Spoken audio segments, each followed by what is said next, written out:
नरेंद्र मोदीजी 2014ला पंतप्रधान झाल्यानंतर त्यांनी पहिलं काम कोणतं केलं असेल तर केंद्र सरकारमध्ये आयुष मंत्रालयाची स्थापना केली. पूर्वी आपल्या देशामध्ये आयुष मंत्रालय केवळ एक जीवनशैली बदलण्याचं आहे की भारत ही एक जगासाठी आरोग्य चळवळ उभारणं हे आहे. 127 देशाचे प्रतिनिधी त्याच्यामध्ये आले होते. प्रत्येक जण म्हणत होतं की आम्हाला तुमचं आयुर्वेदाचं ज्ञान द्या, आम्हाला तुमचं योगाचं ज्ञान द्या. हो, अध्यात्म हे विज्ञान आहे की श्रद्धा? बिलकुल विज्ञानही महत्त्वाचं आहे. पण मोदीजींबरोबर काम करताना तुम्हाला कसं वाटतं? आदरणीय मोदी साहेबांसोबत माझे 7 ते 8 कार्यक्रम आयुष मंत्रालय आणि आरोग्य मंत्रालयाचे झाले आणि आदरणीय आपल्या देशाच्या महामहिम राष्ट्रपती यांच्यासोबत तर जवळपास 9-10 कार्यक्रम झाले. याच महिन्यात त्यांच्यासोबत माझे 2 कार्यक्रम आहेत. आयुष हे पर्याय न म्हणता आपल्या भारतीय आरोग्याचा पाया आहे हे रचायचं ठरवलंय तर ते योग्य ठरेल का? आयुषचे मंत्रीजी काय खातात? 99% तरी मी हॉटेलिंगचं जेवण टाळतो. असे तुम्ही 3 आसनं सांगाच की सगळ्या मंत्र्यांनी घरातून बाहेर पडण्यापूर्वी ती केली पाहिजेत. आता सूर्यनमस्कार खूप अवघड असतो राजकारणातल्या लोकांना. इतका बऱ्याचदा लोक माझ्याशी भांडतात. तिकडून कार्यकर्ता फोन करतो, मी उचलतो, हा बोला. तो म्हणतो भाऊशी बोलायचंय. मी म्हणतो अरे मीच बोलतो भाऊ. तो म्हणते अबे भाऊजवळ दे ना. त्याच्या पूर्ण कल्पना असते का पीएनच उचललेला कोणी. मग मला थोडा वेळ 1 सेकंद 2 सेकंद थांबून अरे काय आहे बोल. मग तो म्हणतो अरे आता भाऊचा आवाज आहे. पारंपरिक औषधांसाठीचं पहिलं सेंटर म्हणजे WHO हे जामनगरमध्ये झालेलं आहे. ते तुम्ही कसं घडवून आणलं? पहिल्या महिन्यामध्येच मी संकल्पना आणली होती, देश का प्रकृती परीक्षण. अच्छा. आणि त्याच्यामध्ये आम्ही गिनीज बुकमध्ये 5 रेकॉर्ड प्रस्थापित केलेले. तर भारताच्या अर्थव्यवस्थेला आयुष कशा प्रकारे हातभार लावू शकतो? बाहेरच्या परदेशी नागरिकाला सुद्धा तिथं उपचार करायला मिळावे म्हणून आयुष व्हिसा सुद्धा आम्ही लॉन्च केलेला आहे. आज आम्ही आयुष आहार सुद्धा लॉन्च केलेला आहे. आयुष आहार म्हणजे काय? आयुष आहार म्हणजे जगभरामध्ये निर्यात होते, त्याच्यात तुम्ही शेतकऱ्याचा खूप विचार करताय. मला हे खूप महत्त्वाचं वाटतंय. मी शेतकरी कुटुंबातून आलो. आजही मला शेतीची आवड आहे, आजही मला पशुची आवड आहे. 3 अशा गोष्टी सांगा, औषध घ्यायची वेळ येता कामा नये. फक्त 2 गोष्टी जर तुम्ही पाळल्या तर तुम्ही कधीच आजारी पडत नाही. एक,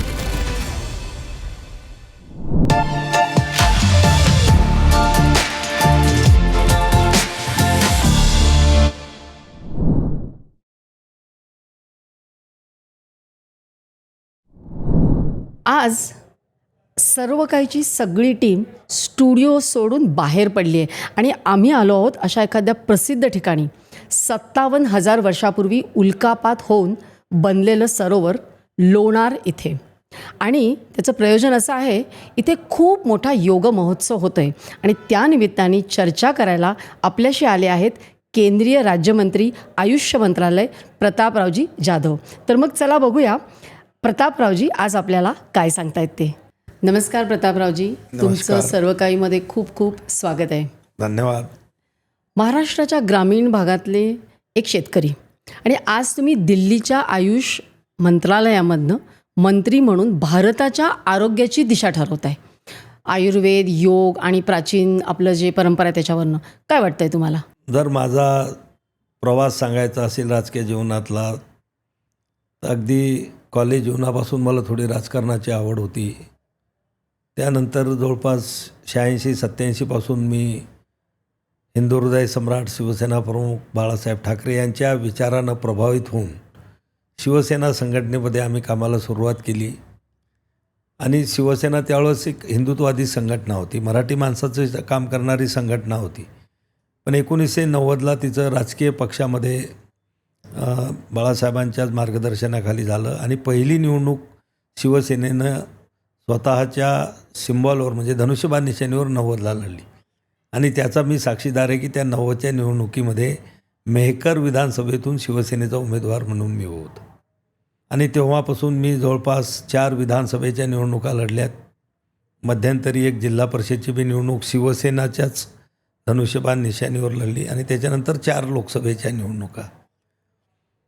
तर या सगळ्या याच्यामध्ये मेहकर विधानसभा मतदारसंघ असेल, बुलढाणा लोकसभा मतदारसंघ असेल, इथल्या जनतेने मला भरभरून प्रेम दिलं, भरभरून मतरूपी आशीर्वाद दिलेत. आणि त्यामुळं मी सातत्यानं या मतदारसंघातून विजयी होत गेलो. मला राज्यामध्ये सुद्धा मंत्री म्हणून काम करण्याची संधी आदरणीय बाळासाहेबांनी दिली होती. त्यावेळेस मी स्पोर्ट आणि इरिगेशन म्हणजे पाटबंधारे आणि क्रीडा या खात्याचा मी राज्यमंत्री होतो. जवळपास 2.5-3 वर्ष मी त्याच्यावर काम केलं.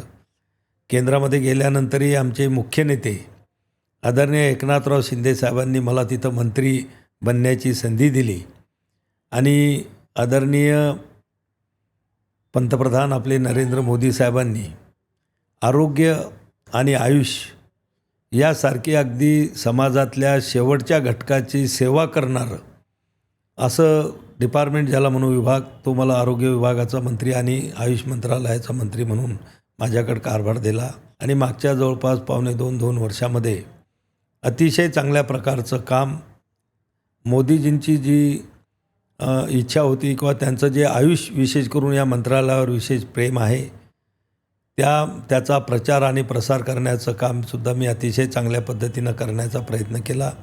कारण की पूर्वी आपल्या देशामध्ये आयुष मंत्रालयच नव्हतं. नरेंद्र मोदीजी 2014ला पंतप्रधान झाल्यानंतर त्यांनी पहिलं काम कोणतं केलं असेल तर केंद्र सरकारमध्ये आयुष मंत्रालयाची स्थापना केली आणि या आयुष मंत्रालय म्हणजे जे आपल्या सगळ्या पारंपरिक उपचार पद्धती आहे, आयुर्वेद असेल, योग असेल, नॅचरोपॅथी असेल, त्या ठिकाणी सिद्धा असेल, होमिओपॅथी असेल, युनानी असेल, या सगळ्याचा प्रचार आणि प्रसार व्हावा म्हणून त्यांनी या मंत्रालयाची स्थापना केली आणि गेल्या 12 वर्षामध्ये भरपूर काम या मंत्रालयाने केलं आणि या 2 वर्षातही मी त्याला खूप पुढं नेण्याचं अगदी आदरणीय नरेंद्र मोदी साहेबांची जी संकल्पना होती की आपला जो आयुर्वेद आहे, आपलं जे योग आहे, आपली ज्या पारंपरिक उपचार पद्धती आहेत त्या फक्त भारतापुरत्याच मर्यादित न राहता त्या जगामध्ये सुद्धा त्याचा प्रचार प्रसार व्हावा आणि त्या पद्धतीनं आम्ही भारतभर प्रचार प्रसार तर करतो, जगामध्ये सुद्धा आम्ही त्या ठिकाणी याचा प्रचार आणि प्रसार या 2 वर्षामध्ये सुद्धा मोठ्या प्रमाणामध्ये झालेला आहे.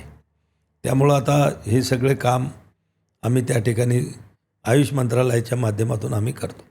सर, आत्ता आपण इकडे लोणार या ठिकाणी आहोत आणि एक खूप मोठा योग महोत्सव होत आहे. तर यावर्षी तुम्ही कोणता विक्रम करणार आहात आणि म्हणजे आयुषतर्फे जेव्हा आपण घेतलेलं आहे माननीय पंतप्रधानांच्या हाताखाली, तर त्याच्यामध्ये केवळ एक जीवनशैली बदलण्याचं आहे की भारत ही एक जगासाठी आरोग्य चळवळ उभारणं हे आहे? हे बघा, मी अगोदर सांगितल्याप्रमाणे आपले पंतप्रधान आदरणीय नरेंद्र मोदी साहेबांनी 2014ला संयुक्त राष्ट्राच्या परिषदेमध्ये योग हा जगामध्ये साजरा व्हावा, जागतिक योग दिन असावा म्हणून त्यांनी ठराव मांडला आणि जवळपास 173पेक्षा जास्त देशांनी त्याचं समर्थन केलं आणि 21 जून ही जागतिक योग दिवसाची तारीख निश्चित झाली आणि 2015पासून संपूर्ण जगामध्ये 21 जूनला योग दिवस त्या ठिकाणी साजरा होतो. आता जवळपास हा 12वा योग दिवस आपण येणाऱ्या 21 जूनला साजरा करणार आहोत. 11 याच्या अगोदर झालेत, मोठमोठे इव्हेंट झाले. मागच्या 11व्या योग दिनी म्हणजे जागतिक योग दिनी भारतामध्ये जवळपास 30 करोड लोकांनी एका वेळेस योगा अभ्यास केला आणि योग आपल्या संपूर्ण भारतामध्ये केला. अगदी शेतमजूर, शेतकरी, कामगार, ऑफिसेस आणि सर्वसामान्य लोक, महिला, माता भगिनी, विद्यार्थी हे सगळे त्याच्यामध्ये मोठ्या प्रमाणात सहभागी झाले. गिनीज बुक ऑफ वर्ल्डमध्ये सुद्धा रेकॉर्ड झालं की जो विशाखापट्टणमला नरेंद्र मोदीजींच्या उपस्थितीमध्ये योग दिवस साजरा झाला होता आंध्रामध्ये, त्यामध्ये 3.25 लाखापेक्षा लोकांनी एकाच वेळेस त्यांच्यासोबत योगा एका ठिकाणावर केलेला आहे. म्हणजे असे अनेक जागतिक रेकॉर्डसुद्धा आपण करतो. यावेळेससुद्धा लोणारला आपण जो कार्यक्रम घेत आहोत तो जो आमचा मुख्य योग दिवस असतो 21 जून, त्याच्या 100 दिवस अगोदर काउंटडाऊन कार्यक्रम आमचा सुरू होतो. हो, म्हणजे 100 दिवस अगोदरपासून योगाचा प्रचार प्रसार वेगवेगळ्या माध्यमात होतो आणि ह्या 100 दिवसामध्ये देशातल्या वेगवेगळ्या 100 शहरामध्ये हे योगाचे इव्हेंट चालू राहते. पण आमचं जे मुंबईचं मोरारजी देसाई राष्ट्रीय योग संस्थान जे आहे आमचं, त्याचे आम्ही 4 मुख्य कार्यक्रम देशभरामध्ये या काउंटडाऊन कार्यक्रमामध्ये 4 कार्यक्रम आमचं मंत्रालय आम्ही त्या ठिकाणी करतो. त्यातला पहिला कार्यक्रम असतो 100 दिवसावाला म्हणजे सुरुवातीचा काउंटडाऊन कार्यक्रम तो आमचा दिल्लीमध्ये झाला. त्याच्यानंतर 75 दिवसावाला कार्यक्रम आहे तो आमचा इथे लोणार या ठिकाणी होत आहे. 50 दिवसावाला जो कार्यक्रम आहे तो हैदराबादला आदरणीय आपला हार्टफुलनेस आपण त्याच्याशी संबंधित आहात त्या दाजीजींच्या उपस्थितीमध्ये त्या ठिकाणी आम्ही करतो. आणि 75 दिवसावाला कार्यक्रम हा मध्य प्रदेशमधल्या खजुराहो या ठिकाणी. आणि जो मेन इव्हेंट असेल 21 जूनचा तो नरेंद्र मोदीजींच्या उपस्थितीमध्ये. त्याचं ठिकाण अजून निश्चित नाही, पण चांगल्या ठिकाणी तो मोठ्या संख्येनं आणि भव्य स्वरूपात त्या ठिकाणी करतो. आणि याच्यामध्ये जे आज लोणारला तुम्ही प्रश्न विचारला की आम्ही अनेक रेकॉर्ड याच्यामध्ये केलेले. मागच्या वर्षी 25,000 विद्यार्थ्यांनी सतत सूर्यनमस्कार काढण्याचं रेकॉर्ड त्या ठिकाणी विशाखापट्टणमलाच केलेलं होतं. अशा योगामध्ये अनेक जागतिक रेकॉर्ड आपण केलेले आहेत. तर तसेच यावेळेस आम्ही लोणारला आशिया रेकॉर्ड आम्ही करतो आहोत की जे त्रिकोणासन आहे की एकाच वेळेस जवळपास 6,000 ते 7,000 लोक एकाच वेळेस एकाच ठिकाणी एक त्रिकोणासन याचं अभ्यास करून त्याचं गिनीज बुक आपलं आशिया बुकमध्ये त्याचा रेकॉर्ड प्रस्थापित आम्ही करणार आहोत. तुम्ही मगाशी उल्लेख केला त्याप्रमाणे आपले पंतप्रधान मोदीजी यांनी विश्वगुरू ही संकल्पना आणलेली आहे आणि त्याच्यासाठी योग आणि आयुर्वेद हे सॉफ्ट पॉवर म्हणून जगासाठी आपण वापरतो आहे. तर आयुष मंत्रालयाची याच्यामध्ये काय मदत होणार आहे? आणि दुसरा मला विचारायचा प्रश्न म्हणजे मोदीजींबरोबर काम करताना तुम्हाला कसं वाटतं?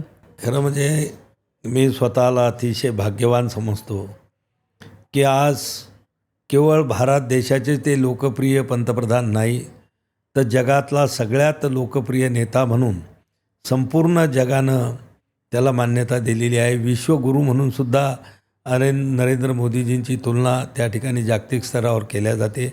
आणि अशा मोठ्या आणि महान व्यक्तीसोबत काम करण्याची संधी किंवा त्यांच्यासोबत कार्यक्रम करण्याची संधी ज्यावेळेस मिळते त्यावेळेचा तो एक आनंद, तो स्वतःला वाटणारा अभिमान हा काही वेगळाच असतो. आणि ती खऱ्या अर्थानं एक माझ्यासाठी जीवनातला एक खूप महत्त्वाचा तो ज्यावेळेस आमचे कार्यक्रम होतात मी पाहिलं की या मागच्या 2 वर्षामध्ये आदरणीय मोदी साहेबांसोबत माझे 7 ते 8 कार्यक्रम आयुष मंत्रालय आणि आरोग्य मंत्रालयाचे झालेले.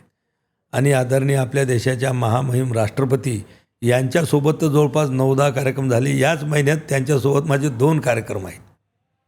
एक 15 तारखेला आहे आणि एक त्याच्या पुढच्या ह्याच्यामध्ये मोठमोठे कॉन्व्होकेशन वगैरे. त्यामुळे अशा मोठ्या लोकांसोबत आता शेगावला एक कार्यक्रम आमचा होऊन गेला राष्ट्रपतीजींचा.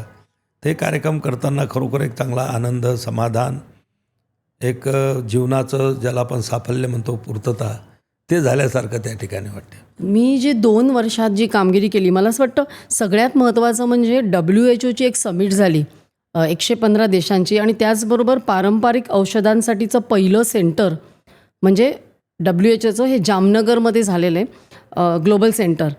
तर हे भारतासाठी खूप मोठं आहे. ते तुम्ही कसं घडवून आणलं? नाही, तुम्ही म्हणता ते तर मोठे 2 कामं झाले. त्याच्यापेक्षाही मी मंत्री झाल्याबरोबर पहिल्या महिन्यामध्येच मी संकल्पना आणली होती देश का प्रकृती परीक्षण. अच्छा. आणि त्याच्यामध्ये आम्ही गिनीज बुकमध्ये 5 रेकॉर्ड प्रस्थापित केलेले आहेत की आपल्या इकडं आपण पाहतो की सर्व लोकांना त्याची प्रकृतीच माहीत नसते. आज जी आपली आहे की वात, पित्त, कफ ह्या ज्या आपल्या 7 प्रकृती आहेत ह्या प्रकृती कोणाला लवकर माहीत नसतं. आणि आपण कुठल्या प्रकृतीमधले आहोत हे सुद्धा आपल्याला माहीत नसतं. आणि मग निसर्गामध्ये जे बदल होतात, ऋतूमध्ये जे बदल होतात त्या प्रकृतीनुसार त्याचे परिणाम आपल्यावर चांगले वाईट त्या ठिकाणी दिसत असतात. म्हणून हे प्रकृती परीक्षणाचा एक भव्य कार्यक्रम देशभर आम्ही केला आणि गिनीज बुक ऑफ वर्ल्डमध्ये त्याचा रेकॉर्ड झाला. हा पहिला कार्यक्रम होता. त्याच्यानंतर WHO सोबत जे ग्लोबल समिट आम्ही जागतिक परिषद जी आपली दिल्ली या ठिकाणी केली. म्हणजे मी आपल्याला सांगेल की 127 देशाचे प्रतिनिधी त्याच्यामध्ये आले होते आणि जवळपास 27 देशांचे मंत्री लेवलचे शिष्टमंडळ त्या ठिकाणी आलेले होते. काही मंत्री पण आलेले होते. म्हणजे त्याच्यावरून आपल्याला एक लक्षामध्ये येईल की जगामध्ये आमच्या आयुर्वेदाबद्दल, आमच्या योगाबद्दल किती अट्रॅक्शन आहे. त्या लोक आणि ते प्रत्येकजण म्हणत होतं की आम्हाला तुमचं आयुर्वेदाचं ज्ञान द्या, आम्हाला तुमचं योगाचं ज्ञान द्या, आमच्या इथे तुमचे इन्स्टिट्यूट ओपन करा, आमच्या विद्यार्थ्याला तुमच्या देशामध्ये शिकवण्यासाठी तुम्ही आम्हाला संधी द्या. म्हणजे इतकं ते लोक उत्सुक त्याच्यामध्ये होते. आणि आज WHO जे जागतिक आपल्याला जे ट्रेडिशनल मेडिसिन सेंटर जे आपल्या जामनगरला आहे ते जगातलं एकमेव आहे. WHOनं आपल्या पंतप्रधानाचा आपला सगळ्यांचा आग्रह तुमचा पण त्याच्यामुळं केवढा ते मंत्रालय म्हणून नाही माझ्या अगोदर ते खोललेलं आहे त्यावेळेस मी मंत्री नव्हतो पण पंतप्रधानाचं मोठं योगदान होतं आणि ते आपल्या जामनगरला जगातलं एकमेव जे सबसेंटर आहे याच्यामधलं ट्रेडिशनल मेडिसिनमधलं ते जामनगरला. आता त्याचं यावर्षी बजेटमध्ये आपण त्याला खूप मोठी निधीची अपग्रेडेशनची आपण त्या ठिकाणी मंजुरात करून घेतली. आपल्या अर्थमंत्र्यांना त्याला दिलं. आणि या WHO काय WHO ही एक जगातली एक हेल्थच्या बाबतीमधली किंवा आरोग्याच्या बाबतीमधली अशी संस्था आहे की ती जगामध्ये विश्वासपात्र आहे. आणि आपल्या आयुर्वेदावर बाहेरच्या लोकांचे बरेचसे ऑब्जेक्शन असायचे कारण की आपल्याकडे थोडं रिसर्च कमी होतं, एव्हिडन्स आपल्याजवळ कमी होते. आणि मग ते ज्यावेळेस आपले औषधं आयुर्वेदिक वगैरे बाहेर जायचे त्यावेळेस ते बाहेरच्या जगातले लोक एव्हिडन्स मागायचे, रिसर्चचं काय आहे, पब्लिकेशन तुमचे किती आहे काय आहे. आणि त्यामध्ये आपलं पूर्वीच्या काळामध्ये दुर्दैवानं हे काम झालेलं नव्हतं. पण आता आपले रिसर्चही खूप वाढलेले आहेत त्याच्यावर. आपले एव्हिडन्ससुद्धा आपण जमा करतो. आणि WHO सोबत काम करत असल्यामुळे एकदा WHOचं नाव जोडलं गेलं तर मग कोणाला विचारायला काही फारसं काही शिल्लक राहत नाही. म्हणून ते एक मोठं काम या काळामध्ये झालं. योगाच्या माध्यमातून आता जगातल्या 180 देशामध्ये आज योग दिन साजरा केला जातो. आज या योगाच्या माध्यमातून आपल्या भारतामधले जे काही योगाचे इन्स्ट्रक्टर असतील, योग शिक्षक असतील, योग गुरु असतील यांना परदेशामध्ये प्रचंड मागणी आहे. म्हणजे रोजगारसुद्धा त्या ठिकाणी उपलब्ध होत आहेत. आणि आपल्याही देशामध्ये त्याचा अवेअरनेस आता वाढायला लागलेला आहे की योगाचे फायदे किती आहेत, योग का केला पाहिजे. तर या सगळ्या गोष्टीचं काम या 2 वर्षामध्ये चांगल्यापैकी झाले. म्हणजे तुमच्या नेतृत्वाखाली मला असं वाटतं की आयुष हे भारत त्याच्यामध्ये जगाची आरोग्य क्रांती घडवणार आहे असं दिसतंय. तर तुम्ही मगाशी म्हणालात की एव्हिडन्स बेस्ड मेडिसिन, तर ॲलोपॅथीमध्ये आम्ही म्हणतो या आजारासाठी कोणतं औषध, आणि आयुष मात्र म्हणतं की आजार का झाला, शरीराचं संतुलन का बिघडलं. तर ते तुम्ही जीवनशैली, संतुलन आणि प्रतिबंध असा जो तुम्ही भारताचा जो प्रयत्न आहे तर त्याच्यामध्ये पुढे काय करायचं विचार आहे आयुष मंत्रालयाचा. बाकीच्या ज्या उपचार पद्धती आहेत ते झालेल्या आजारावर उपचार केले जातात. आयुर्वेद, योगा ह्या उपचार पद्धती अशा आहे की कुठलाही आजार होऊ नये म्हणून आपण याचा उपयोग आपल्या जीवनामध्ये करतो. म्हणजे थोडक्यात सांगायचं म्हटलं तर योग असेल, आयुर्वेद असेल हे आमचे प्रिव्हेंटिव्ह आहेत, कुठला आजार होऊ नये म्हणून. आणि दुर्दैवानं झाला तर त्याला दुरुस्त करण्यासाठी सुद्धा आयुर्वेदामध्ये, योगामध्ये त्याच्यामध्ये औषधं आहेत किंवा त्या साधना त्याच्यामध्ये आहेत.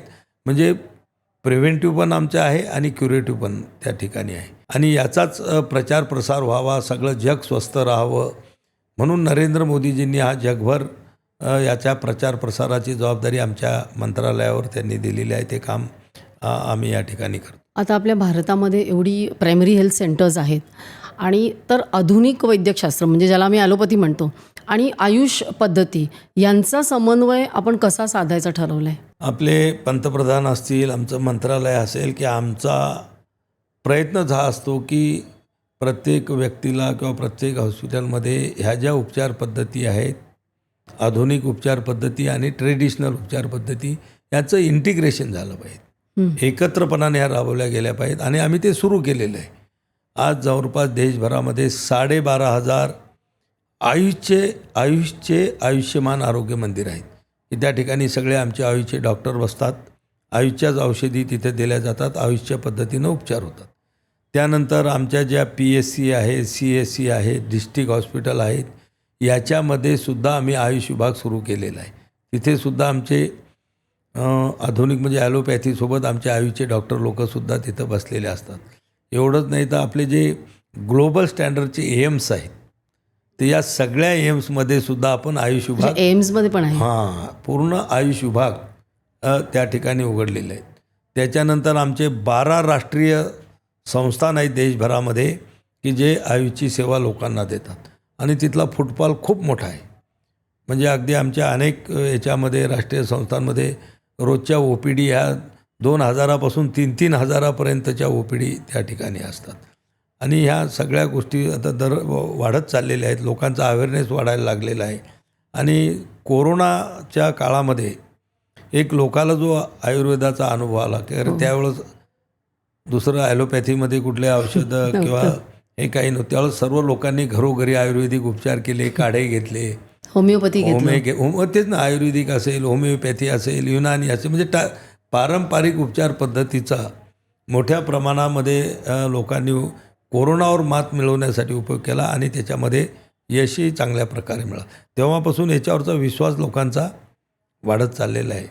म्हणजे मी असं जर म्हटलं की प्रताप सरांनी जर आयुष हे पर्याय न म्हणता आपल्या भारतीय आरोग्याचा पाया आहे हे रचायचं ठरवलं आहे, तर ते योग्य ठरेल का? हे बघा, मी नाही पण आमच्या मंत्रालयात मोदीजी. आमचे पंतप्रधान आदरणीय नरेंद्र मोदी साहेबांनी हे ठरवलेलं आहे की आयुषचा स्वीकार जर अगदी आपल्या दैनंदिन जीवनामध्ये केला की आज आपण पाहतोय की आजार खूप वाढत चाललेले आहेत आणि ते नॉन कम्युनिकेबल डिसीज ज्याला आपण म्हणतो वगैरे, कॅन्सर असेल, हार्ट असेल, मेंदूचे विकार असतील, किडनी असेल, मानसिक हे असेल, हे याचं खूप मोठे पेशंट आपल्या देशामध्ये वाढतात. आणि याचं मूळ कारण जे आहे ते 2 गोष्टीमध्ये आहे असं आमचं मंत्रालय आम्हाला स्वतःला वाटतं. ते एक तर आपल्या खानपान, जो आपण आहार घेतो, लाईफस्टाईल, आणि दुसरं लाईफस्टाईल, आपली दिनचर्या, ह्या सगळ्या आपण व्यवस्थितपणानं हँडल करत नाही, म्हणून हे सगळे आजार ॲटोमॅटिक उद्भवायला लागलेले. आणि आमचं मंत्रालय तोच प्रचार आम्ही करतो. आज आम्ही आयुष आहारसुद्धा लॉन्च केलेला आहे. उद्याच्या कार्यक्रमामध्ये सुद्धा आपण लोकांना जो नाश्ता देणार आहे तो आयुषचा देणार आहे. आयुष आहार म्हणजे काय? आयुष आहार म्हणजे काय? आयुष आहार म्हणजे शुद्ध, सात्विक आणि ज्याला काय म्हणतो, आपल्या शरीराला पोषक असणारं असं खाद्य. त्याच्यामध्ये कुठल्याही प्रकारचा दोष किंवा त्याच्यामध्ये बाकीचे दुसरे जे काही शरीराला हे करणारे असे काही घटक त्याच्यामध्ये नसतात. शुद्ध आहार तो असतो आणि त्यालाच आपण आयुष आहार म्हणतो. जसे आपले पंतप्रधान म्हणतात की मोरिंगाचं त्यांनी मागं केलं, आपल्या आणि मिलेटचं केलं, हे केलं. तर हे आपल्या जीवनामध्ये लोकांनी वापरले पाहिजेत आणि जंक फूड वगैरे याच्यापासून थोडं दूर राहिलं पाहिजे. आपले मोदी म्हणतात की आपला साखर असेल, तेल असेल, मीठ असेल, रोजच्या जीवनात 10% तरी तुम्ही कमी वापरणं सुरू करा. आज आता ओबॅसिटी म्हणजे लठ्ठपणाचे पेशंट आपल्या इकडं खूप निघून राहिलेले आहेत. तर हे सगळे खानपान आणि याचा दिनचर्याचा आहे. म्हणून हा आयुष आहार आपण तिथं लॉन्च केलेला आहे. त्यातून लोकांचं आरोग्य चांगलं राहील. त्याच्यासोबत योगा केला, तुमचं आरोग्य चांगलं राहील. कुठं लहान मोठं आजार झाले, तुम्ही आयुर्वेदिक उपचार करा, होमिओपॅथी, युनानी, आयुषचे उपचार करा, तर त्याच्यातून साईड इफेक्ट अजिबात होत नाहीत. म्हणजे एक स्वस्थ जीवनशैली निर्माण करण्याचा त्यांचा संकल्प देशात आणि जगामध्ये सुद्धा. याला ना इंटिग्रेटिव्ह मेडिसिन किंवा फंक्शनलमध्ये आम्ही ज्याला होलिस्टिक हेल्थ म्हणजे समग्र आरोग्य म्हणतो, मला असं वाटतं त्याच्या दृष्टीने फार महत्त्वाचं आहे. आणि आता सध्या हर्बल मेडिसिन्स हे खूप वाढलं आहे. तर भारताच्या अर्थव्यवस्थेला आयुष कशा प्रकारे हातभार लावू शकतो? हे आपल्या पंतप्रधानांनी जी आपली 2047मध्ये आपल्याला जे एक विकसित राष्ट्र करण्याचं जे आपलं त्यांनी स्वप्न पाहिलेलं आहे, निश्चित त्याच्यासाठी आमच्या आयुष विभागाचं सुद्धा फार मोठं योगदान त्या ठिकाणी राहणार आहे. तुम्हाला मी सांगेल की आज आपल्या देशाचं जे एक्सपोर्ट होते आयुर्वेदाच्या माध्यमातून, जवळपास त्याच्यामध्ये 12 पटीनं वाढ झालेली आहे आणि त्याला खूप मागणी पण आहे. आणि म्हणून या देशाच्या अर्थव्यवस्थेमध्ये निश्चितच आमच्या आयुषचा फार मोठा योगदान राहणार आहे. दुसरी गोष्ट, जे आमचे जे मेडिसिनल प्लॅन्ट आहेत किंवा आमचं जे आयुर्वेदासाठी लागणारं मेडिसिनल रॉ मटेरियल आहे, आता आम्ही त्याच्यासोबत शेतकऱ्यांनासुद्धा जोडतो की असे अनेक मेडिसिनल प्लॅन्ट आहे. अश्वगंधा असेल, शतावरी असेल, कोरफड असेल, असे अनेक आहेत की जे शेतकरी शेतामध्ये घेऊ शकतात. आणि म्हणून त्याच्यासाठी सुद्धा आम्ही शेगावला मोठा एक शेतकरी मेळावा केला. आमचं जे NMPB बोर्ड आहे औषधी वनस्पतीसाठीचं, त्याचे अधिकारी वगैरे तज्ज्ञ शास्त्रज्ञ बोलावून आम्ही मार्गदर्शन केलं. आता आमच्या जिल्ह्यातल्याच जवळपास 8 शेतकरी कंपन्यांनी हे रॉ मटेरियल तयार करून ते MOU कंपन्यासोबत त्या शेगावच्या कार्यक्रमामध्ये केले. म्हणजे शेतकऱ्यांचं सुद्धा उत्पन्न त्या ठिकाणी वाढेल, त्यांना 2 पैसे जास्तीचे मिळतील. फॉरेस्ट वाल्यांच्या सोबत आम्ही कम्युनिकेशन करतो आहे की जे काही जंगलामध्ये येणारं आमचं रॉ मटेरियल आहेत, कंदमुळं असतील, आमची जी काही वृक्ष असतात जंगलामध्ये येणारे की जे आयुर्वेदामध्ये उपयोगी पडतात, तर त्याची लागवड फॉरेस्टनं जंगलामध्ये करावी. आणि भविष्यात या रॉ मटेरियलला खूप मागणी बाहेरच्या देशामध्ये, कारण की आयुर्वेद हे आपल्या ऋषीमुनींनी शोधलेलं किंवा त्यांच्या संशोधनातून हे आलेलं आहे.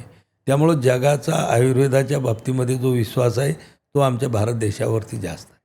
म्हणजे आता ही औषधी शेती जे तुम्ही म्हणालात, पण त्याच्याबरोबरच आपण आरोग्य पर्यटन, लोक ठिकठिकाणी प्रवास करतात बाहेरून सुद्धा, ते वाढवण्यासाठी आपला काही आहे का विचार?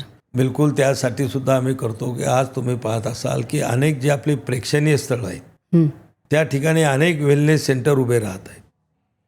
अगदी 1 स्टार, 2 स्टार, 3 स्टारपासून 5 स्टार, 7 स्टारपर्यंतचे वेलनेस सेंटर आहेत. आणि हे पर्यटन वाढावं, बाहेरच्या परदेशी नागरिकालासुद्धा तिथं उपचार करायला मिळावे म्हणून आयुष विजासुद्धा आम्ही लॉन्च केलेला आहे. आयुष विजा? आयुष विजा, की ज्या आयुष विजामध्ये एका कुटुंबातले किंवा एक पेशंट असेल तर त्याच्यासोबत एक माणूस, महिला असेल तिच्यासोबत बाळ असेल तर त्याचाही विजा, म्हणजे 3 लोकांचा विजा 1 वर्षाचा ताबडतोब आम्ही त्या ठिकाणी देतो. आणि वर्षातून 3 वेळा त्यांना पुन्हा परत मायदेशी जाणं, परत येण्यासाठी सुद्धा त्याच्यामध्ये प्रोव्हिजन आहेत. आणि हजारो परदेशी नागरिक त्या आयुष विजाच्या माध्यमातून आपल्या इकडे उपचार करायला त्या ठिकाणी येतात. आणि आपण पाहतो की आज जेवढेही प्रेक्षणीय स्थळं आहेत, ज्या ठिकाणी बाहेरचा पर्यटक येतो, अंतर्गत पर्यटक जातात, अशा ठिकाणी हे वेलनेस सेंटर उभे राहत आहेत. आज तुम्ही पाहिलं लोणार हे जगप्रसिद्ध खाऱ्या पाण्याचं सरोवर आहे, पण तिथं काही एवढ्या सुविधा नव्हत्या. आज त्या ठिकाणी आपण योगा नॅचरोपॅथीचं एक मोठं वेलनेस सेंटर आपण त्या ठिकाणी शासनाच्या वतीनं मंजूर केलेलं आहे. 15 एकरामध्ये आपण ते करतो आहे. म्हणजे ह्या सगळ्या गोष्टी ज्या तुम्ही म्हणताय की याच्यातून देशाच्या अर्थव्यवस्थेलाही भार लागणार आहे आणि लोकांचं स्वास्थ्यसुद्धा त्यातून चांगलं ठेवलं जाणार. ह्याच्यात मला अजून एक असं दिसतंय की तुम्ही स्वतः अगदी शेतकरी कुटुंबात जन्मलेले, तुम्ही मला म्हणालात तुम्ही अजूनही शेतकरी आहात, आणि म्हणून तुमचा हा जो आयुषचा जो लाभ मिळतोय किंवा जिथून आपल्याला एक जगभरामध्ये निर्यात होते, त्याच्यात तुम्ही शेतकऱ्याचा खूप विचार करताय. मला हे खूप महत्त्वाचं वाटतंय. आणि तर तुमच्या या तुम्ही जिथे बालपण गेलं शेतकरी म्हणून आणि आता तुम्ही तिथपर्यंत गेले आहात, तर ह्याचा तुम्ही जे आत्ता जे नेतृत्व करताय सगळ्यांचं, ह्याच्यात काही हातभार लागला का? एक शेतकरी म्हणून एक मातीशी जोडलेलं नातं, आणि मातीशी जोडलेलं नातं आणि आयुर्वेद, योगा, हे मला असं वाटतं ही आपली परंपराच आहे, नाही का? मी शेतकरी कुटुंबातून आलो. आजही मला शेतीची आवड आहे, आजही मला पशुची आवड आहे. आजही माझ्या मेहकरला या ठिकाणी माझ्याकडं चांगल्या गायी, चांगले बैल वगैरे सगळे चांगले हे त्या ठिकाणी ठेवतो. आणि त्यांच्यावर मी चांगलं म्हणजे प्रेमही करतो. फक्त ठेवले माणसं वगैरे बघतात असं नाही, मी स्वतः त्यांच्याकडं लक्ष ठेवतो. आणि शेतकरीला फायदा मिळावा म्हणूनच मी बुलढाण्याला ज्यावेळेस राष्ट्रीय मोठा आरोग्य मेळावा आपण शेगावला घेतला, त्यामुळं विशेष एक कार्यक्रम शेतकऱ्यांसाठी आम्ही ठेवला होता की शेतकरीला आयुषच्या माध्यमातून शेतकरी काय करू शकतो, शेतकऱ्याचं उत्पन्न कसं वाढू शकतं, तुमच्या शेतीमध्ये कुठल्या कुठल्या आपल्या ज्या औषधी वनस्पती आहेत त्याची लागवड तुम्ही करू शकता. आम्ही त्यांना त्यांच्या मार्केट कुठं करू शकता त्याचंही दिलं, आणि त्यांच्या आणि कंपन्याचे टाईपसुद्धा करून दिले. म्हणजे शेतकऱ्याला आता नवीन पीक करायचा, प्रयोग करायचा, तर थोडंसं त्याचं नॉलेज अगोदर देणं असते. आता आम्ही त्यांचे कलेक्शन सेंटरसुद्धा आता आम्ही स्कीम आणलेली आहे की जे आपल्या जंगलामध्ये असेल किंवा मग आपल्या शेतीमध्ये शेतकऱ्यांनी जे काही औषधीयुक्त लागवड केलेली असेल तर त्यांचे ते थोड्या प्रमाणामध्ये करतात. दूरच्या मार्केटला जायला त्यांना परवडत नाही, म्हणून त्यांचे जिल्ह्यामध्ये 2 जिल्ह्या मिळून कलेक्शन सेंटर की त्यांचे ते सगळ्या पिकं जे आहेत औषधीयुक्त ते सगळे एकत्र करायचे आणि तिथून मग दुसऱ्या मोठ्या मार्केटमध्ये म्हणा किंवा क्वालिटी असेल ते एक्सपोर्ट म्हणा कसे केले जातील याच्यावरही सुद्धा आमचं मंत्रालय काम करते की म्हणजे शेतकऱ्याला सुद्धा आयुष मंत्रालयाशी जोडण्याचं आमचं काम चांगल्या पद्धतीनं चालू आहे. आता तुम्ही म्हणालात मातीशी मी जोडलं आहे, प्राणी आणि तुमच्याकडे गायी वगैरे आहेत. तर आता आपल्याला माहिती आहे गोबर म्हणा, गोमूत्र म्हणा, ह्याला केवढं तरी औषधी महत्त्व आहे. तर त्यासाठी काही वेगळं आयुष करतंय का? नाही, हे बरोबर आहे की आज आपण पाहतो की गोमूत्र असेल, त्यांचं ज्याला आपण वेस्टेज जे त्यांचं असते त्याला आपण त्याच्यापासून अनेक असे आयुर्वेदिक औषधं, आयुर्वेदिक धूप, हे असे अनेक छोटे छोटे लघु उद्योगसुद्धा लोक बचत गट जे आहेत आमच्या इकडे SHG ग्रुप वगैरे ज्याला म्हणतो, त्या माध्यमातून त्यांनासुद्धा हे गोपालन वगैरे करून त्यांच्या दुधापासून बनणारे चांगले पदार्थ, मूत्रापासून बनणारे त्यांचे ह्या सगळ्याला आता त्याचं मार्केटिंग पण करण्यासाठी आम्ही मदत करतो, मार्गदर्शनही करतो आणि या SHG ग्रुपलासुद्धा आम्ही त्या ठिकाणी आमच्या आयुष मंत्रालयाशी जोडण्याचा प्रयत्न. सर, तुमचा राजकीय प्रवास मला लिहून घ्यायला लागला. 3 वेळा आमदार, 4 वेळा खासदार आणि आता तुम्ही कॅबिनेट मिनिस्टर आहात. संसदेत तुम्ही 500पेक्षा जास्त प्रश्न विचारले. तर ही जी सक्रिय तुमचा भाग आहे, तर धोरण निर्मितीमध्ये म्हणजे पॉलिसी मेकिंगमध्ये तुमचा सहभाग हे सगळं का महत्त्वाचं आहे? नाही, हे बघा, आपला देश आपण पाहतो की विविधतेनं नटलेला आहे.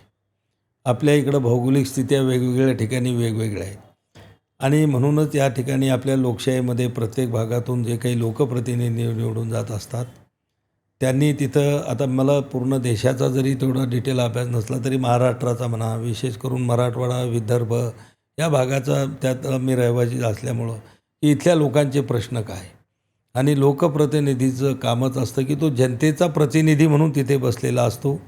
त्या ठिकाणी तो जनतेचा आवाज असतो आणि म्हणून जनतेचे जे काही मूलभूत प्रश्न आहेत, समस्या आहेत किंवा जनतेला काय पाहिजेत, अपेक्षित आहे, हे सगळं त्या ठिकाणी मांडून ते शासनाकडून करून घेण्यासाठी लोकप्रतिनिधींना प्रयत्न करायचे असतात आणि ते करण्याचा मी प्रयत्न करतो. माझा जर भाग पाहिला तर हा सगळा ग्रामीण भाग आहे. म्हणजे इथं जर पाहिलं तर 90%पेक्षा जास्त लोक शेतकरी, शेतमजूर, इकडं काही मोठी इंडस्ट्रीज वगैरे नाहीत किंवा काही मोठं संस्था नाहीत आणि म्हणून या शेतकऱ्यासाठीच जास्त काम करण्याची संधी असते आणि त्यांचेच जास्त प्रश्न आमच्याकडे आलेले असतात. आता एवढं सगळं तुम्ही करत आहात आणि प्रचंड हिरिरीने, तर एवढ्या सगळ्या जबाबदाऱ्यांमध्ये तुमचं आरोग्य तुम्ही कसं राखता? नाही, हे बघा, मी रोज तसा योगा करण्याचा प्रयत्न करतो. कारण खूप कठीण आहे. तुम्ही म्हणालात की इथे मला रोज 700-750 लोक भेटायला येतात दिवसाला. नाही, पण तरी पण कसे असले तरी एक अर्धा तास, पाऊण तास, 1 तास अच्छा, तुम्ही योगा योगा करायचा करता? प्रयत्न करतो मी. पण बऱ्याचदा केल्या जात नाही. बऱ्याचदा काय होते की बाहेर आमचे टूर असतात, कधी रात्री 1 वाजता घरी येतो, 2 वाजता येतो, कधी सकाळी 6 वाजता उठून प्रवासाला लागावं लागतं. तर बऱ्याचदा होतही नाही. पण ज्यावेळेस संधी मिळते किंवा वेळ मिळतो त्यावेळेस योगा करतो आणि सगळ्यात महत्त्वाचं म्हणजे माझं म्हणजे झोपण्यावर वगैरे तरी आमचं कंट्रोल नसतं कधी येणार, पण खानपानावर मला माझं विचारायचं होतं की तुम्ही काय खाता? हां, मंत्रीजी काय खातात? आयुषचे मंत्रीजी काय खातात? तर त्या खानपानावर माझं खूप बारीक लक्ष राहते. म्हणजे कोणाला पटणार नाही, मी 99% तरी मी हॉटेलिंगचं जेवण टाळतो. म्हणजे आजही तुम्ही पाहिला असेल तर मी घरातून निघालो सकाळी तर दुपारचा टिफिन माझ्या गाडीमध्ये आहे. काय असतं टिफिनमध्ये? टिफिनमध्ये काही नाही, 2 सुक्या भाज्या असतात, पातळ भाजी तर ठेवू शकत नाही, चटणी असते, लोणचं असते, चपाती असते, पापड वगैरे, बस. म्हणजे घरगुती घरात. मी दिल्लीला जरी असलो, अनेकदा 5 स्टार हॉटेलमध्ये आमच्या मीटिंग वगैरे असतात, जेवणं असतात, मी सूपपेक्षा तिथं जास्त काहीच घेत नाही. फक्त सूप? मग ते कंपनी द्यावं लागते की नाही तर मग मी काहीच घेत नाही, चालले निघून, असं बरं वाटत नाही. मग काहीतरी कंपनी म्हणून थोडं सूप घ्यायचं, जेवतो घरीच. मग अगदी रात्री मला घरी यायला 11 वाजो, 12 वाजो, 1 वाजो, मी दिल्लीचंही असलो तर मी घरचंच जेवण करणार. इथेही असलो तरी मी कुठं लोक कार्यकर्त्याला हॉटेलवर जेवायला बसून देतो, आम्ही घरी येऊन जेवतो. म्हणजे मोदीजी म्हणतात ना की सगळ्यात पौष्टिक आणि सात्विक म्हणजे खिचडी. हो, खिचडी असेल, जे साधं बिलकुल ज्वारीची भाकर, चटणी जरी असली चालते. बऱ्याचदा सकाळी माझा नाश्ता म्हणजे आमच्या शेतकऱ्याची जी न्याहारी असते ती न्याहारी मी बऱ्याचदा करतो. न्याहारी म्हणजे काय असते आमच्या इकडे, संध्याकाळची उरलेली पोळी, आदल्या दिवशीची, म्हणजे रात्रीची त्याच्यातली असलेली ती पोळी असेल किंवा ज्वारीची भाकरी असेल, सकाळी ताक असेल, चटणी असेल, लोणचं असेल, त्याच्यासोबत पोटभर सकाळची न्याहारी करायची आणि कामाला लागायची. पण मग त्याने दिवसभर तुम्हाला एनर्जी राहते? नाही, पण दुपारचं मी सांगितलं ना टिफिन गाडीमध्ये असतो. तरी एवढंसं खाऊन एनर्जी राहते? एवढंच नाही, पोटभरच जेवतो सकाळी मी. नंतरचे जेवणं माझे कमी असतात. सकाळचा ब्रेकफास्ट माझा खूप फुल असतो. आणि ज्या दिवशी तुम्ही योगासन करता तेव्हा कुठलं आसन तुम्हाला सगळ्यात आवडतं, किंवा असं तुम्ही सांगा की कुठली 3 आसनं प्रत्येकाने केली पाहिजेत? नाही, आता योगामध्ये आम्ही तुम्हाला सांगतो की खूप आसनं आहेत आणि प्रत्येक आसनाचं महत्त्व वेगळं आहे. पण 3 आसनं लोकांना आणि सांगा. मी ते सांगतो की म्हणून आम्ही आमच्या मंत्रालयानं काय केलं, आम्ही या सगळ्या योगामधले पॅकेजेस तयार केले.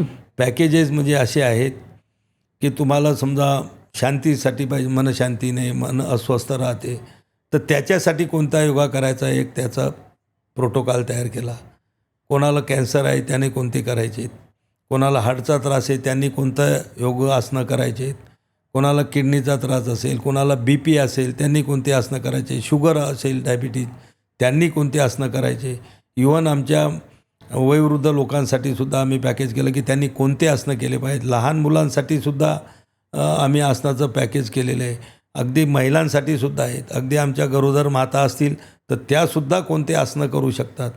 आणि त्याहीपेक्षा आमचं सगळ्यात लोकप्रिय जे आहे ते आमचं वाय ब्रेक, की जे म्हणजे कॉर्पोरेट किंवा याच्यामधले जे अधिकारी कर्मचारी दिवसभर खुर्चीवर बसलेले असतात, दुपारचा जो त्यांचा लंच ब्रेक असतो त्याच्यासाठी सुद्धा एक आम्ही 5-7 मिनटाचं एक पॅकेज केलेलं आहे की तो बसून बसून थकलेला असतो, शरीर जड पडलेलं असते, तर खुर्चीवर बसल्या बसल्यासुद्धा कोणते आसनं करायचे चेअर त्या योगा. चेअरवरच.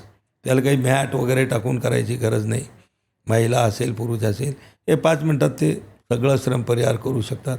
आणि आताही काल परवा आम्ही विमानामध्ये जे लाँग प्रवास असतात, आता कंट्रीमध्ये 8-8, 10-10, 15 तासाचे, तर सगळं लोक जखडून गेलेले असतात. मग त्यांच्यासाठी सुद्धा एक पॅकेज आम्ही त्या विमान प्रवासासाठी योगा. प्रवासात शरीरात थकल्यानंतर करायचा योगा जो असतो ते सुद्धा आम्ही ते आता लॉन्च केलं. मागच्या 13 आपल्या 100 दिवसाला जो आमचा काउंटडाऊनचा पहिला प्रोग्राम होता त्याच्यामध्ये लॉन्च केले. म्हणजे योगा हा तुम्ही जे म्हणले 2-3 आसनं कोणते नाही, सगळे आसनं, पण प्रत्येकासाठी वेगवेगळं महत्त्व आहे. मला एक सांगा, सगळे आपले मंत्री किंवा आयुष मंत्री आता हे इतके बिझी असतात की त्यांना कशालाच वेळ नसतो, तर सगळ्या मंत्र्यांसाठी म्हणजे राज्यातले किंवा कॅबिनेटमधले असे तुम्ही 3 आसनं सांगाच की सगळ्या मंत्र्यांनी घरातून बाहेर पडण्यापूर्वी ती केली पाहिजेत. नाही, सोपे आसनं आहेत. आता त्याच्यामध्ये आपण पाहतो की अनुलोम विलोम आहे, एक आपलं जे आहे कपालभाती आहे, आणि बाकीचे जे आसनं आहेत की आपल्या शरीराला वेगवेगळ्या अवयवासाठी, वेगवेगळ्या आपल्या शरीराच्या भागासाठी आपण वेगवेगळे योगामध्ये सुद्धा वेगवेगळे किंवा सूर्यनमस्कार करावे. आता सूर्यनमस्कार खूप अवघड असतो राजकारणातल्या लोकांना, इतका सोपा नाही. ते लहानपणापासून ज्याला प्रॅक्टिस आहे तोच चांगल्या पद्धतीनं सूर्यनमस्कार करू शकतो. पण बाकीचे जे सोपे आसनं आहेत त्यांनी करावीत प्रत्येकाने. आता 3 अशा गोष्टी सांगा आपल्या सगळ्या प्रेक्षकांना, कारण हे सगळीकडे पसरणार, की त्या 3 गोष्टी प्रत्येकाने एक जीवनशैली म्हणून स्वीकारली पाहिजे आणि त्या 3 गोष्टी कराव्यात, म्हणजे तुम्हाला औषध घ्यायची वेळ येता कामा नये. 3 गोष्टी. अगदीशय आपल्या या मुलाखतीच्या माध्यमातून सर्व नागरिकांना माझी विनंती आहे, काही जास्त करण्याची आवश्यकता नाही. फक्त 2 गोष्टी जर तुम्ही पाळल्या तर तुम्ही कधीच आजारी पडत नाही. एक तर स्वतः खानपान चांगलं ठेवा, शुद्ध, आणि दुसरं दिनचर्या. दिनचर्या म्हणजे तुम्ही रात्री लवकर झोपा, सकाळी लवकर उठा, आणि सगळे कार्यक्रम आपण आपले स्वतः करण्याचा प्रयत्न करा. आज तुम्ही पहा, कुठलाही म्हणजे आपल्या घरातले लहान मुलंसुद्धा रात्री 12-1च्या अगोदर झोपत नाही. आज स्क्रीन टाईम एवढा वाढत चाललेला आहे आपला, मग TV असेल, मोबाईल असेल, की याच्यामध्ये झोपणे, आणि सकाळी कोणी लवकर उठत नाही. आज मी तुम्हाला एक उदाहरण सांगेल आपल्या माध्यमातून सगळ्या जनतेला, की आपल्या गावात, आपल्या शेजारी पाजारी अबाव 82, अबाव 85 वयाची जी काही आमचे आजोबा आजी असतील, एकदा जरूर त्यांना जाऊन भेटा. तुमच्या आजूबाजूला जे 85 वर्षाची वरची जे वृद्ध आहेत त्यांना जाऊन भेटा आणि त्यांना विचारा सुरुवातीपासूनची त्यांचं खानपान काय होतं, त्यांची दिनचर्या काय होती. आजही मॅडम मी तुम्हाला सांगेल की 85च्या वरची कोणीही तुम्ही घ्या, एक तर त्यांची स्मरणशक्ती चांगली आहे, खूप तल्लख, त्यांची नजर चांगली आहे, त्यांचे दात चांगले आहेत, त्यांचे सगळे अवयव व्यवस्थित आहेत, केस चांगले आहेत, आणि ते शेवटच्या क्षणापर्यंत आपली स्वतःची कामं स्वतः करतात, बेडवर कधी पडलेले. आणि ते लोक तर तुम्हाला सांगतील की त्यांनी आयुष्यात कधी सलाईन घेतलं नाही, इंजेक्शन घेतलं नाही किंवा गोळ्या घेतलेल्या नाहीत, हेही तुम्हाला ते सांग. त्याचं कारण असं होतं की त्या लोकांनी त्यांच्या सुरुवातीच्या तरुणपणापर्यंतच्या काळामध्ये घरचंच शुद्ध खाल्लं.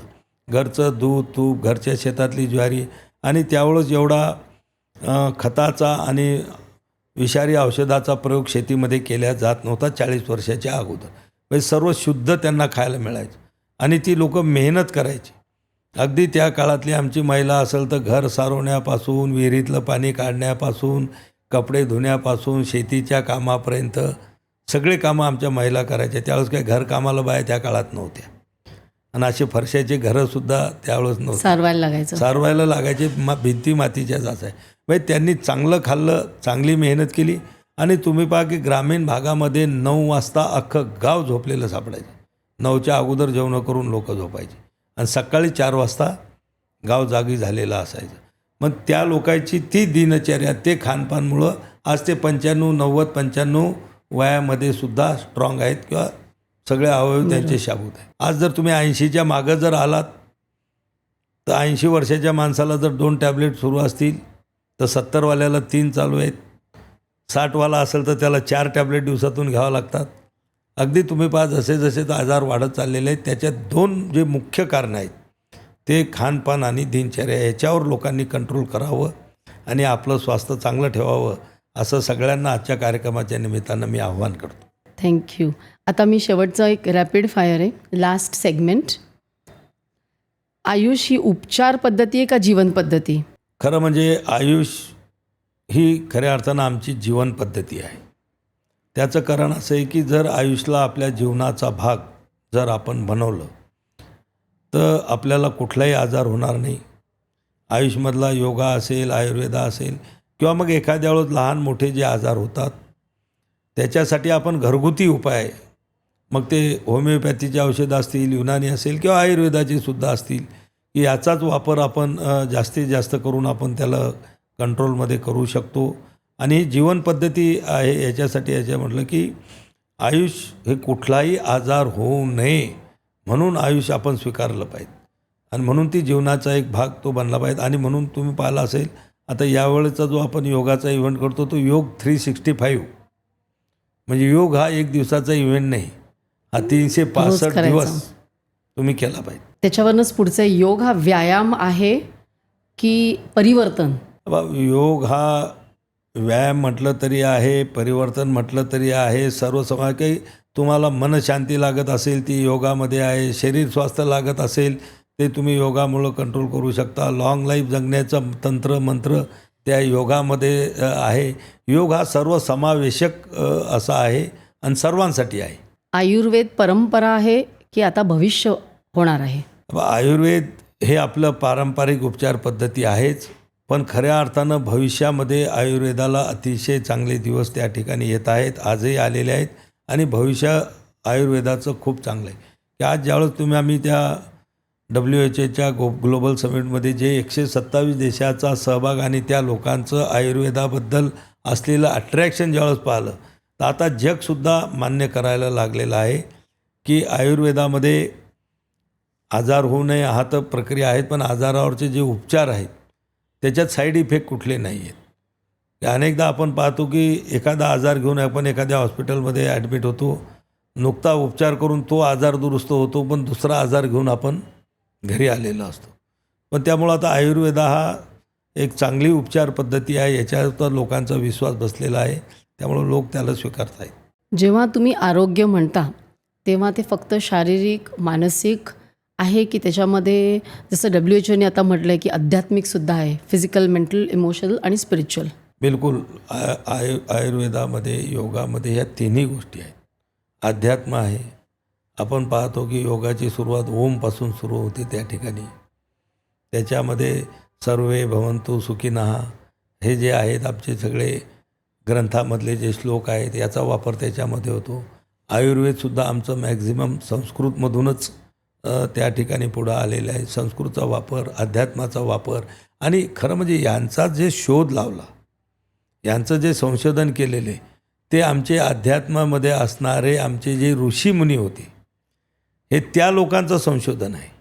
हे त्या लोकांनी ज्यावेळेस याच्यामध्ये जंगलामध्ये तपश्चर्या करत असताना, हिमालयामध्ये तपश्चर्या करत असताना त्यांनी सखोल अभ्यास करून आयुर्वेद असेल त्याचा शोध गेला, आमचे जे चरक ऋषी असेल, हे सगळे जे याचे ग्रंथ लिहिणारे ते सगळे आमचे अध्यात्मातलेच लोक होते. योगाचंही सुद्धा ज्यांनी संशोधन केलं, आसनं काढलेत, हे सगळे अध्यात्म गुरु जे होते आमचे त्या काळातले ऋषीमुनी, हे त्याचीच आम्हाला एक देण आहे आज. त्यामुळं अध्यात्म आहे, कुठला आजार होऊ नये म्हणून त्याच्यासाठी आहे. दुर्दैवानं एखादा आजार झाला तर त्याला दुरुस्त करण्यासाठी सुद्धा याच्यामध्ये उपचार आहे. अध्यात्मावरचं जे पुढचं अध्यात्म हे विज्ञान आहे की श्रद्धा? सध्या असं म्हटलं जातं ना की विज्ञान हे महत्त्वाचं आहे.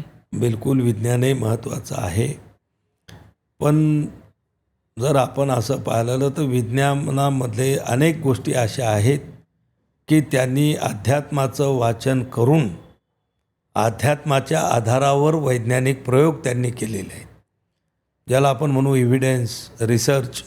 पण त्याचा जर मूळ पाहिलं तर आज आपण पाहिलं आपलं रामायण असेल, महाभारत असेल, त्यातल्या लढाईचं वर्णन ज्यावेळेस ऐकतो आणि त्याच्यात जे शस्त्र वापरले गेलेले होते, आजच्या आधुनिक युगातल्या आजही जे रशिया अमेरिका, इराण आणि इस्रायलचं जे युद्ध चालू आहे, आजही त्याच्यामध्ये मिसाईल वगैरे असतील तर तेही मिसाईल फक्त त्यांचं नाव वेगळं होतं, त्यांचा आकार वेगळा असेल, साईज वेगळी असेल, पण तेच आहे. मग त्याच्यातूनच हे आलं असावं याला कोणी नाकारू शकत नाही. आता तुमच्या वैयक्तिक आयुष्यात अशी कुठली एक सवय आहे की जी आयुषची जी एक संस्कार आहेत किंवा काय त्याला मिळती जुळती एकच सवय?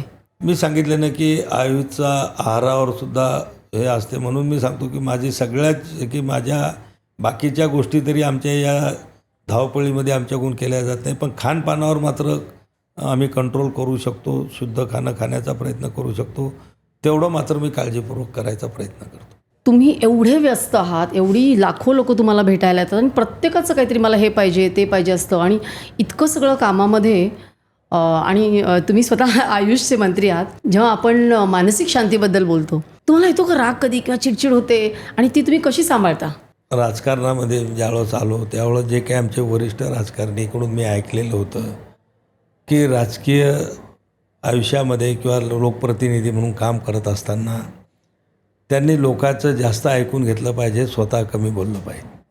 आपल्या इकडं जसं मन आहे ऐकावे जनाचे करा, निर्णय आपला असतो, पण चिडचिड उगं करणं. आणि आम्ही पाहतो की प्रत्येक माणूस जो आमच्याकडे येतो त्याचं काम आमच्यासाठी अतिशय छोटं असतं, क्षुल्लक असतं, पण ते त्याच्यासाठी खूप महत्त्वाचं असतं.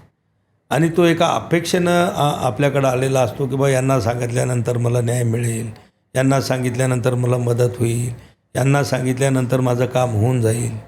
तर ही एक अपेक्षा ठेवून आलेलं असते. तर त्याला थोडं प्रेमानं बोललं, त्याचं थोडं ऐकून घेतलं, अर्धा एक मिनिट त्याला दिलं तर त्याचं समाधान हेच त्या ठिकाणी महत्त्वाचं असतं. आणि मी सांगतो की माझ्या या 35-40 वर्षाच्या यशस्वी राजकीय जीवनामध्ये खरं म्हणजे हेच जो माझा गुणधर्म, मी कधी आलेल्या बाहेरच्या माणसावर कधी रागवत नाही. तुम्ही अनेक पाहिले असेल पॉलिटिकल लीडरच्या आजकाल कॉल रेकॉर्डिंग आल्यामुळं क्लिक व्हायरल होतं, माझी एकही आतापर्यंत नाही. मला किती, आणि माझा एक सगळ्यात महत्त्वाचा एक गुणधर्म आहे, माझा फोन 24 तास सुरू असतो. दुसरा माझा महत्त्वाचा गुणधर्म, माझा फोन मीच हँडल करतो. अच्छा, म्हणजे असिस्टंट वगैरे नाही? असिस्टंट वगैरे म्हणजे सुरुवातीला म्हणजे असताना किंवा आताही बऱ्याचदा लोक माझ्याशी भांडतात. तिकडून कार्यकर्ता फोन करतो, मी उचलतो, हां बोला, तो म्हणतो भाऊशी बोलायचं आहे. मी म्हणतो अरे मीच बोलतो भाऊ, तो म्हणते अबे भाऊजवळ दे ना. म्हणजे त्याच्या पूर्ण कल्पना असते का पीएनच उचललेला फोन आहे. मग मला थोडा वेळ 1 सेकंद 2 सेकंद थांबून काय काय बोल, मग तो म्हणतो अरे आता भाऊचा आवाज आहे. म्हणजे असं लोकांना पटत नाही की बा स्वतः कोणता लोकप्रतिनिधी स्वतः. आणि माझा एक सगळ्यात मोठा सवय आहे की आता इथं मी बसलेलो आहे, माझा फोन चालू आहे सायलेंटवर. आता मी इथून लोणारला जाणार तर मी पहिले फोन उघडल्यानंतर मी कॉल लॉग चेक करतो की कोणाकोणाचे मिस कॉल पडलेले आहेत. आणि मॅक्झिमम 90% लोकांना मी कॉल बॅक करतो, कारण बा तुझं काय काम होतं, मी कामात असल्यामुळे तुझा फोन घेऊन. तर लोकांना खूप चांगलं त्या ठिकाणी वाटतं. तुमचा हा मला वाटतं शांत, संयमी आणि प्रत्येक कार्यकर्त्याचं मन समजून घेऊन त्याला उत्तर देऊन त्याचं काम करण्याचा स्वभाव आहे. म्हणून आज तुम्ही इतकी वर्षांत इतकं सुंदररित्या तुम्ही सगळं राजकीय तुमची कारकीर्द आहे आणि ती केवळ वर आणि वर जाणार आहे. आणि त्यामुळेच केवळ तुम्हाला हे असं मंत्रालय पण तुम्हाला साजेसं असं मिळालेलं आहे असं मला वाटतं. आता ते मिळवणं माझ्या हातात नव्हतं. नाही, पण मिळालंय तुम्हाला. वरिष्ठ लोकांनी त्या मंत्रालयाची जबाबदारी त्यामुळेच माझ्यावर दिली मिळालेली आणि आहे. त्याला अतिशय चांगल्या पद्धतीनं हे खूप करण्यात छान, तुम्ही इतकं सुंदर ते सांभाळतायत. आता शेवटचा प्रश्न की तुम्हाला जे हे यश मिळालेलं आहे म्हणजे राजकीय आहे, तुम्ही ही जबाबदारी कशी सांभाळणार किंवा कुठे तुम्हाला, where do you see yourself किंवा आयुष मंत्रालय 5 वर्षामध्ये पुढे कसं असेल ते, आणि त्यासाठी तुम्ही पर्सनल लेवलला काय करता? नाही, तुम्हाला मी सांगितलं की आयुष मंत्रालयाची निर्मिती जी आहे की जे आमच्या पारंपरिक उपचार पद्धती आहे त्याचा प्रचार आणि प्रसार, तेच काम मागच्या काळामध्ये झालं. आता मी मंत्री म्हणून मी करतो, पुढे कोणी येणारे असतील ते आणि अधिकारी लोकांना हेच आम्हाला करावं लागणार आहे की आमच्या ज्या उपचार पद्धती आहेत त्या जीवनासाठी अतिशय चांगल्या आहेत आणि विशेष म्हणजे त्या प्रिव्हेंटिव्ह आहेत. कुठला आजार होऊ नये हे या आयुषमध्ये याच्यात सगळ्यात जास्त जो महत्त्वाचा घटक आहे तो याच्यामध्ये की आजार होऊ नये. आयुषचा स्वीकार जर प्रत्येकानं आपल्या जीवनामध्ये चांगला केला तर आपण अनेक आजारापासून, रोगापासून दूर राहू शकतो, लोकांचं स्वास्थ्य चांगलं राहू शकतं. आणि म्हणून आयुषच्या सगळ्या गोष्टीमध्येच तेवढा आहे, म्हणून त्याचा स्वीकार मी पण करायचा प्रयत्न करतो, लोकांनी पण केला पाहिजे. धन्यवाद. आज तुम्ही प्रतापरावजी इतकं सुंदर सांगितलं, म्हणजे केवळ तुम्ही मंत्री नाही आहात तर तुम्ही ते जगताय अगदी आणि तळागाळापर्यंत ते पोचवताय, आणि ज्या जमिनीत तुम्ही वाढला तिथपर्यंत तुम्ही खोलवर जाऊन शेतकऱ्यांना सुद्धा मदत करता. हे खूप प्रेरणादायी आहे. आज मला संधी दिलीत आणि आज तुम्ही सर्व काहीबद्दल वर आलात त्याबद्दल खूप खूप धन्यवाद. चला, आपणही आज मला या ठिकाणी सर्व गोष्टीवर बोलण्याची संधी दिली, चर्चा आपली झाली, अनेक प्रश्न आपण विचारले, त्याला मी माझ्या पद्धतीनं उत्तरं म्हटल्यापेक्षा सांगण्याचा प्रयत्न त्या ठिकाणी केला. निश्चित आपल्या माध्यमातून ते लाखो लोकांपर्यंत त्या ठिकाणी जाईल. आपल्याला सुद्धा खूप खूप खूप धन्यवाद. खूप धन्यवाद सर. तर प्रेक्षक हो, आज आपण प्रतापरावजींशी खूप छान गप्पा मारल्या आणि त्यांनी इतकं काही भरभरून सांगितलं. म्हणजे त्यांचा प्रवास, अक्षरशः शेतकरी कुटुंबात जन्मलेले, त्या मातीत खेळलेले, आणि आज ते केंद्रीय राज्यमंत्री म्हणून आपल्या देशाची आयुष मंत्रालयातर्फे एक आरोग्याची दिशा ठरवत आहेत. खूप त्यांनी महत्त्वाची आपल्याला माहिती दिली. हा एपिसोड नक्की बघा, जास्तीत जास्त लोकांना शेअर करा, लाईक करा आणि सबस्क्राईब करायला विसरू नका. पुन्हा भेटूया अशाच एखाद्या सुंदरसा टॉपिक घेऊन, अशाच एखाद्या महत्त्वाच्या व्यक्तीबरोबर सर्व काहीमध्ये.